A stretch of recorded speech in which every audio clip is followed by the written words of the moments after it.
I learned about AI agents for you, so here's a Cliff Notes version to save you weeks of your time. Because here's the problem, AI agents are one of the most hyped topics in social media right now, but there still isn't one clear, beginner-friendly, big picture guide of exactly what an AI agent is. So I went through multiple courses, papers, examples, tutorials, YouTube videos, and actual agent builds, and I boiled everything down into one simple, beginner-friendly video that you could easily understand. My notes on this topic are massive.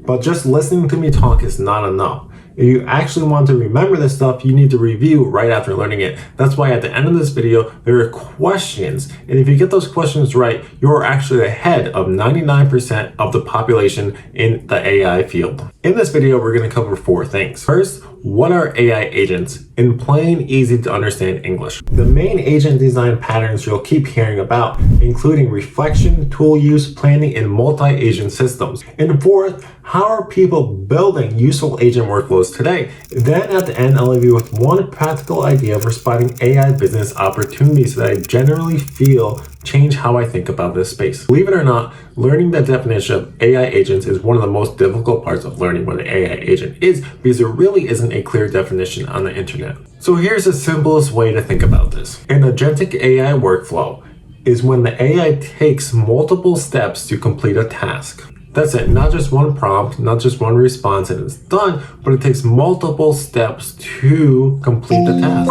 For example, just typing a chat in the ChatGPT and the answer is a non-agentic workflow. This is not an AI agent. For example, if you open up ChatGPT and you ask, write me an essay on tea ceremonies. That's not an agentic workflow. It's not an AI agent because there's just one specific question and they give you the answer. And yes, of course, the answer may be decent, but it also may be missing a lot of important information. It may not be quite what you wanted. This is where the AI agent or agentic workflow comes into play. Instead of asking for the full essay in one go, you would do something like this. First, create an outline. Then decide whether it needs web research. Then gather information. Then write a first draft. Then research what parts are weak. Then revise those sections. And maybe even ask for human feedback before producing the final version. That is an agentic workflow. It is an agent task because it doesn't do just one thing. It compiles a whole list of things and does those things for you. So the key difference is non-AI agents, non-agentic workflows are straight through. An agentic workflow is a step-by-step iteration. It thinks, checks, revises, and improves. That's the mental model you want. Linear versus iterative. Straight line versus loop. And once you understand that, a lot of these things now start seeming a lot more practical. Now we need to add one more layer because not all agentic systems are equally autonomous. On one end, you have less autonomic workflows. These are workflows where you, the builder, define the steps pretty clearly. For example, make an outline, do research, write draft 1, revise, and finalize. It's still agentic, but it's controlled. On the other hand, you have more autonomous systems where instead of telling the AI exactly what steps to do, you give it a goal instead of tools and it does it on its own. So instead of saying, first make an outline, then search the web and revise, you would say something like this. Write me a strong essay on tea ceremonies. You have access to web search, archives, research tools, and revision tools. Figure out the best process.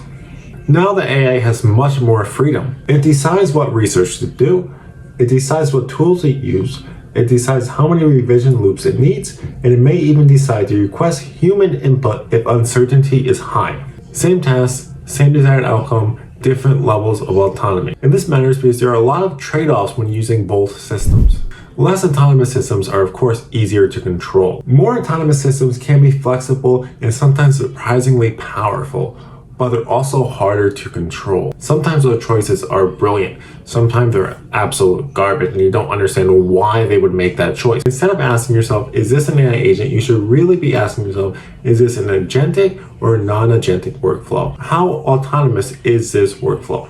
I think this way is much more easier to understand. The reason why agentic workflows are important because they can do more, they can give better results. Why? Because most tasks are not simply just one step. Writing is not one step, research is not one step, coding is not one step, planning a trip is not one step. Humans solve tasks by breaking them down, checking progress, and utilizing tools. Agentic systems try to mimic the structure. That's why online you see a lot of people who go, I have a 5-agent workflow, a 10-agent workflow, because they're all doing specific steps to give a better result on the outcome. Because to be honest with yourself, if you work a customer service job for 40 years and you try to go into marketing, you're not going to have any marketing experience, so you would hand over that task to a marketing professional, and that's the same idea with multiple agents. That's why they can outperform non-agentic workflows that use one prompt. For AI agents and agentic workflows, there are 3 main tools in building these agents. The first one is the models. The models are which AI you're using, which brains are you using. Because of course, all AI, ChatGPT, Gemini, Nano Banana, they all have specialties, and you need to use the right AI agent for the specific task. Basically, this does a thinking or a generation. Just think of it as a human. Which human do you want to do to perform the task? The one really good at math, the one really good at marketing, or the one really good at video editing? If you choose the wrong one, you'll get a worse output. The tools are what you give the models to actually do the work. A model itself can generate text, but if you wanted to check a calendar, search the web, query a database, send an email, run code, or generate an image, it needs tools. Tools is what let the system interact with the world. The third thing AI agent needs is evaluations. This is how you measure if the AI agent is actually doing a good job or not. Demos look effective within the first 10 seconds, but when you give them a real task, it might just fall apart. You don't build an agent in hope. You build it, test it, measure it, and improve it. And you have to think about this framework. It's super important. Okay, so let's make a concrete example. Say you want to build an AI agent that handles customer support emails. The customer will write something like this. Hi, I ordered a red t-shirt, but I actually received a car instead. If you're a human, you would handle this in 3 steps. First, extract the key details. Order number, wrong item received, correct item, expectancy, and urgency. Second, you would look up the customer's information in the database. Third, you would draft and send the appropriate reply. When you translate that into the agentic workflow, the AI agent should perform the following tasks. The model extracts important information from the email, and then uses a tool to query the order databases. Then it drafts a response. Then it uses another tool to either ask for approval or directly send the reply. So that's how you solve the issue. You need to break the task down into steps. How would a human solve this problem? And then from there, you can build an AI system. Maybe your AI agent sends a beautiful response, but what happens if it sends something weird instead? It ignores the urgency. If it offers the wrong resolution. If it tells the user to go fuck himself. Like, oh, well, what are you gonna do then? You're gonna say, oh, my AI agent told you to go yourself, my fault. No, you really have to test these systems thoroughly. And these are where the AI agent evaluations come in. If the AI agent tells the user to go fuck yourself or directly steals from a competitor and you get copyright issues, you have to evaluate and test these thoroughly. You can't just be using random stuff, random agents from wherever on the internet because it may not work that good. You really have to evaluate these things. You need a way to measure if the system is behaving correctly. For example, imagine one of your rules is that AI should never mention the competitor's name. You can create a very simple evaluation for that. Step 1 is compile a list of customer names. Check the AI responses to see if they use that name. If it uses a competitor name, it's a failure. Now you can directly track the AI progress, learning, and output. This is a missing part of AI agent building. A lot of people just go ahead and use it and don't really evaluate the metric. Now there are 4 major patterns when designing an AI agent, and I'm going to go through those right now. Reflect, use tools, plan, and team up. Reflection is the simplest and most powerful. It just means AI reviews its own work and improves itself. For example, if you ask AI to write code, it might produce a first draft. Then you ask, now check this code for correctness, efficiency, style, and point out its mistakes and improve it. This is one of the easiest ways to get better results without changing models or adding anything. You can take it one step further. Instead of having the same model critique itself, have another model critique that AI model. Tool use just means giving the AI access to external capabilities, so things it cannot do on its own. For example, if you ask it, what is the best tea under $5? The AI will give you an answer based on its research, based on its training. But if you give it access to search the web, it'll actually go and search the web. It'll compare searches, search recent reviews, maybe even look at Reddit. This is where it really gets good. Instead of giving it a generic answer based on data, it will go and provide and do its own thinking to get you the best possible answer. Next is planning. Planning is when the AI agent compiles a sequence of steps before actually starting to solve the problem. This is more autonomous. For example, imagine the customer asks, do you have an over-the-shoulder bag in black? To answer that, the system will need to identify which products are over-the-shoulder bags, check which one of them are black, which one are in stock, and then filter for the price. That path isn't hard-coded in every instruction. The AI agent has to figure that out on its own and how to do that. So the flow becomes, understand the question, generate a plan, execute the plan step by step, and then return the answer. Planning is very powerful because it gives the AI agent flexibility. But then again, the downside is harder to predict what the agent will do each time. So if it makes a mistake, it's really harder to debug that mistake. More flexibility means less control. Now we'll talk about multi-agent systems. Multi-agent systems are when you use multiple AI agents with different rules instead of one model doing everything. For example, if you want to make a marketing campaign, you can use the following agents. A research agent that finds trends and competitors, a strategy agent that comes up with campaign direction, a writer agent that drafts the copy, and an editor that reviews the final output. Each agent now has a narrower job. This often improves the focus and output quality. Complexity is not always better, but when designed well, it could be extremely efficient. Because this is a beginner video, I'm not going to give such a deep crash course on multi-agent architecture. So that'll be for a separate video. But what I will talk about a little bit is non-code AI agent infrastructure. A lot of people think you need to be an engineer to develop AI agents. But with vibe coding and all these AI models, anybody can really build an AI infrastructure.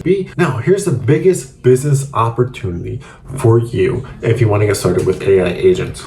This is one of the most useful ideas I came across. I work in corporate in Japan and a company that pushes the AI use, and we talk about a whole bunch of research and why AI is important.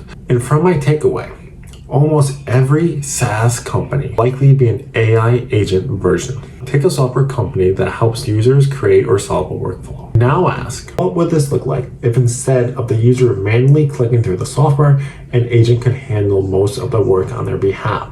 That shift is massive. Think about scheduling software, CRM tools, content tools, analytical tools, design tools, support tools, and internal ops tools. Well, most of the businesses that will make you money are boring, but someone has to do it. One of these categories could evolve in the system you operate to system AI agents operate on your behalf. You want to save them time. Now, that doesn't mean every SaaS company gets replaced tomorrow, but it's a very useful lens for spotting opportunities. We already see the big shift in tech companies letting go of a lot of their employees because AI is effective and efficient. Yes, not every employee is going to get replaced, but if you're really good with AI, you know how to set up AI agents, you will never be at a loss for jobs because most of these people don't know how to set up AI agent. Barely use AI, scratch the surface just asking a basic question. But if you understand this AI agent, maybe you don't build one yet, maybe you don't know how to build one yet, but you understand the core concept, you will be ahead of 99% of the people. If you don't know what kind of AI agent to build, looking at external software will help you come up with more ideas. This is better than you staring up into space and go, oh, what can I build? What can I make money? You want to automate things that already have problems. Like, what are people already solving and how can you automate these? Here's a quick recap. AI agents are not magic. They're structured multi-step workflows. The key shift is moving from one-shot prompting systems to systems that can think, act, use the tools, revise, and sometimes coordinate across multiple specialized agents. Core building blocks are models, tools, and evaluations. And if you want to build AI agents yourself, the smartest place to begin with is a real-life workflow.